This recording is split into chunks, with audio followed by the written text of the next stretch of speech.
Musim baru, medan perang baru. Musim 2026 belum dimulai, tapi medan perang Moto3 sudah mulai terasa panas.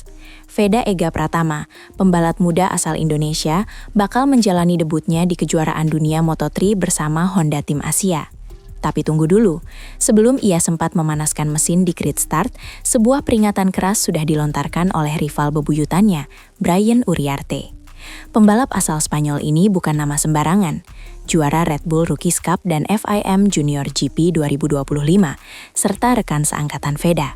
Dia sudah lebih dulu menjajal kerasnya Moto3, dan reaksi pertamanya bikin merinding. Disinilah cerita berubah jadi serius, bukan lagi soal bakat mentah, tapi soal kesiapan mutlak di ajang yang tidak kenal ampun. Rival lama, pertempuran baru. Veda dan Uriarte bukan dua nama acak yang kebetulan naik ke Moto3. Keduanya sudah punya sejarah panas di Red Bull Rookies Cup dan Junior GP. Uriarte mendominasi, ya, tapi Veda bukan pengekor. Ia konsisten menekan, mencuri spotlight dan bikin pedok ramai membicarakannya. Sekarang dua rival ini akan bentrok di ajang yang jauh lebih brutal. Kelas dunia, kecepatan nyata, tekanan mental. Tapi yang bikin beda adalah tim mereka. Uriarte akan didukung penuh oleh Red Bull KTM Ajo, tim elit dengan sejarah juara dunia. Sementara Veda akan berseragam Honda Tim Asia, tim pengembangan dengan semangat Asia yang besar tapi sumber daya terbatas. Duel ini bukan cuma soal kecepatan, tapi juga strategi, tekanan, dan siapa yang lebih cepat adaptasi dalam zona berbahaya bernama Moto3. Pengakuan mengejutkan Uriarte. Dalam sebuah wawancara dengan GP1, Brian Uriarte buka suara, dan kalimat pertamanya langsung mengejutkan. Di Moto3, saya kaget dengan betapa cepat Anda bisa mencatatkan waktu di tabel. Boom!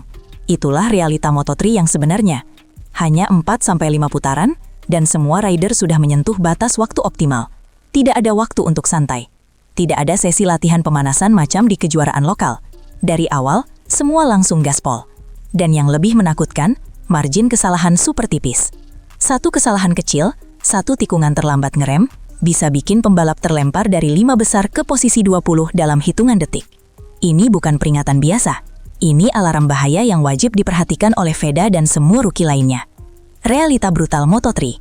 Moto3 itu keras, bukan hanya karena kecepatannya, tapi karena tekanan waktu dan ketatnya persaingan. Uriarte yang sudah pernah cicip motor Moto3 secara langsung, merasakan sendiri betapa kejamnya sesi latihan.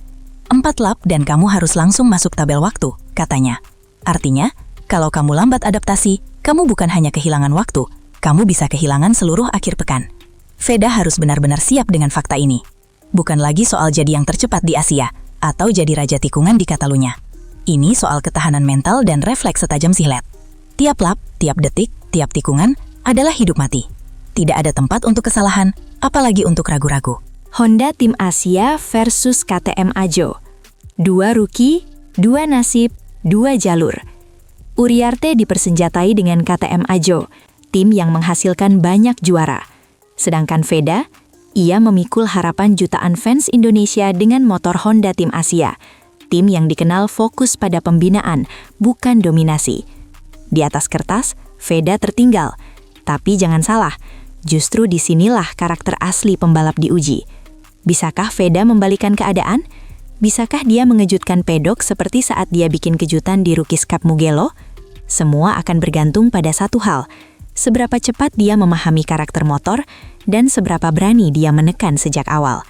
Karena ingat, di Moto3, satu sesi buruk bisa jadi awal mimpi buruk sepanjang musim. Strategi Uriarte, bukan soal juara. Menariknya, meski datang dengan titel ganda juara, Uriarte memilih jalur aman. Dalam pernyataannya dia bilang, saya tidak menargetkan gelar, fokus saya adalah belajar dan berkembang. Ini bukan kerendahan hati semata, ini strategi. Ia tahu tekanan jadi juara rookie bisa membunuh progres. Ia memilih untuk adaptasi, bukan agresif tanpa arah. Dan ini bisa jadi pelajaran penting buat Veda, karena kadang ekspektasi fans bisa jadi bumerang. Memasuki musim dengan mindset berkembang justru lebih kuat secara mental. Tapi pertanyaannya, bisakah publik Indonesia yang haus kemenangan memahami bahwa Veda butuh waktu? Inspirasi dari Marc Marquez. Uriarte juga menyebut satu nama yang bikin semua pendengar mengangguk, Marc Marquez. Katanya, Marquez adalah contoh kekuatan mental dan fisik di balap modern. Comeback Marquez dari cedera parah, lalu kembali menekan pembalap muda, adalah bukti bahwa balapan hari ini bukan hanya soal teknik. Ini soal tekad, ketahanan, dan mindset juara. Dan Veda, ia pernah bertemu langsung dengan Marquez, bahkan sempat diberi pesan khusus. Jika ia bisa memegang prinsip Marquez, tak mudah goyah, dan tetap tenang dalam tekanan, maka rookie asal Indonesia ini bisa jadi kejutan besar musim 2026 nanti. Tapi tekanan itu akan nyata, dan akan datang sejak FP1 seri pembuka. Beban harapan dari Indonesia. Mari kita bicara soal realita. Veda membawa nama Indonesia. Ini bukan main-main. Setiap post Instagramnya disorot, setiap hasil tesnya dijadikan tolok ukur. Dan semua orang, dari penggemar sampai sponsor, menanti hasil instan. Tapi Moto3 bukan ajang sulap. Adaptasi perlu waktu. Dan publik Indonesia harus paham bahwa Veda bukan cuma balapan melawan lawan, tapi juga melawan waktu, tekanan media, dan ekspektasi publik. Satu kesalahan kecil, dan hujatan bisa datang bertubi-tubi. Tapi jika ia bisa melewati fase awal ini dengan kepala dingin, maka musim debutnya bisa jadi tonggak sejarah baru balap motor Indonesia. Veda sudah tahu risikonya. Yang menarik, tim Honda dan manajer Hiroshi Ayomawa sudah menyiapkan Veda untuk semua ini. Dalam beberapa sesi briefing internal, Veda diberi pesan tegas, kamu masuk kelas paling brutal. Jadi, semua hasil, bahkan yang kecil sekalipun, adalah progres.